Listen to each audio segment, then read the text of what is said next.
Guys, ఇవాళ విశేషం ఏంటంటే మా మమ్మీకి పచ్చిమెత్తలు అంటే ఇష్టం అని చెప్పి నేను మా డాడీ వెళ్ళి పచ్చిమెత్తలు తీసుకొచ్చేసాం అనమాట.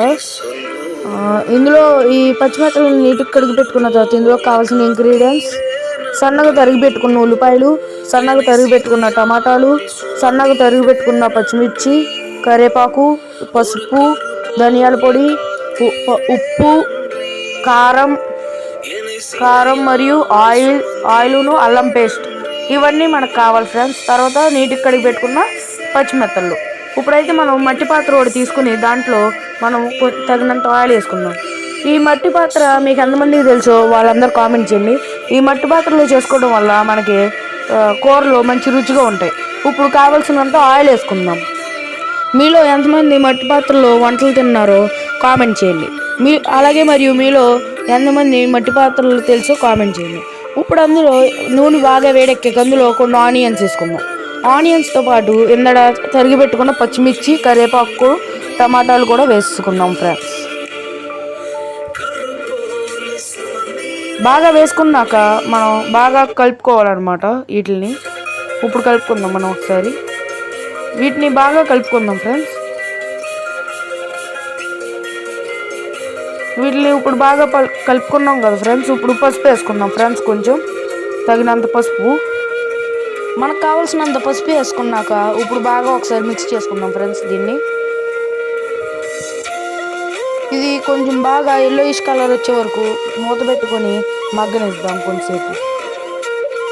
ఇప్పుడు బాగా మగ్గిన తర్వాత ఒకసారి మూత తీసి ఇలా ఎల్లోయిష్ కలర్కి వచ్చాక ఒకసారి మళ్ళీ కలుపుకుందాం ఫ్రెండ్స్. బాగా పైకి కిందకి బాగా కలుపుకున్నాక కొంచెం అల్లం వెల్లుల్లిపాయ పేస్ట్ యాడ్ చేసుకుందాం ఫ్రెండ్స్. ఇప్పుడు అల్లం వెల్లుల్లిపాయ పేస్ట్ యాడ్ చేసుకుందాం ఫ్రెండ్స్. మీకు కావాల్సినంత అల్లం వెల్లుల్లిపాయ పేస్ట్ వేసుకుని దాని ఫ్లేవర్ అల్లం వెల్లుల్లిపాయ పేస్ట్ పచ్చివాసన పోయేంత వరకు దాన్ని బాగా మిక్స్ చేసుకుందాం ఫ్రెండ్స్. ఉడకనిద్దాం.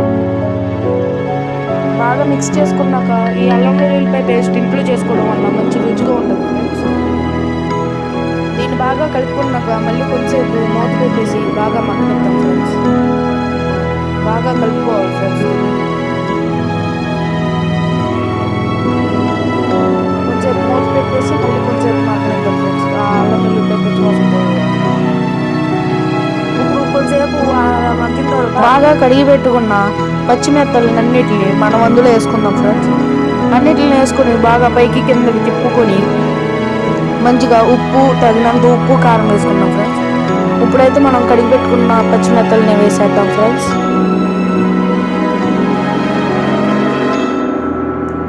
ఇలా గండి పచ్చిమెత్తలు వేసిన తర్వాత బాగా పైకి కిందకి తిప్పుకొని తగినంత ఉప్పు, మీకు కావాల్సినంత ఉప్పు వేసుకొని తర్వాత మీకు తగినంత కారం వేసుకోవాలి ఫ్రెండ్స్. మీకు తగినంత కారం వేసుకొని అందులో కొంచెం చింతపండు పులుసు వేయాలి ఫ్రెండ్స్. ఇలాగైన తర్వాత ఇందులో కొంచెం మనం ధనియాల పొడి వేసుకుందాం ఫ్రెండ్స్. కొంచెం ధనియాల పొడి ఏంటంటే మిక్సీ చేసుకున్న ధనియాల పొడి ఉంది కదా ఫ్రెండ్స్, అది వేసుకుందాం ఫ్రెండ్స్. అది వేసుకున్నాక కొంచెంసేపు మూత పెట్టేద్దాం ఫ్రెండ్స్. ఇప్పుడు అది బాగా మరుగుతుంది ఫ్రెండ్స్. ఇప్పుడు ఉడుకుతుంది ఫ్రెండ్స్. బాగా ఇప్పుడు ఉడుకుతుంది కాబట్టి దాన్ని ఇప్పుడు ఒకసారి పైకి కిందకి తిప్పుకుందాం ఫ్రెండ్స్. బాగా కలుపుకుందాం.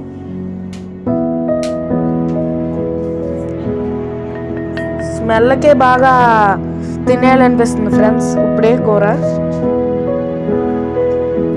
మట్టి కొండలో వండితే కూరలో బాగా అవుతాయి ఫ్రెండ్స్. మంచి రుచి వస్తుంది కూరకి. మీరు ఎంతమంది మట్టి కొండలో తిన్నారో కామెంట్ చేయండి. ఇప్పుడు లాస్ట్గా ఫినిషింగ్ టచ్ లాగా కొంచెం కొత్తిమీర వేసుకొని ఫినిషింగ్ టచ్ ఇచ్చేద్దాం ఫ్రెండ్స్. వీడియో నచ్చినట్లయితే like, share and subscribe. Okay friends, bye. మరిన్ని వీడియోల కోసం please like, share and subscribe.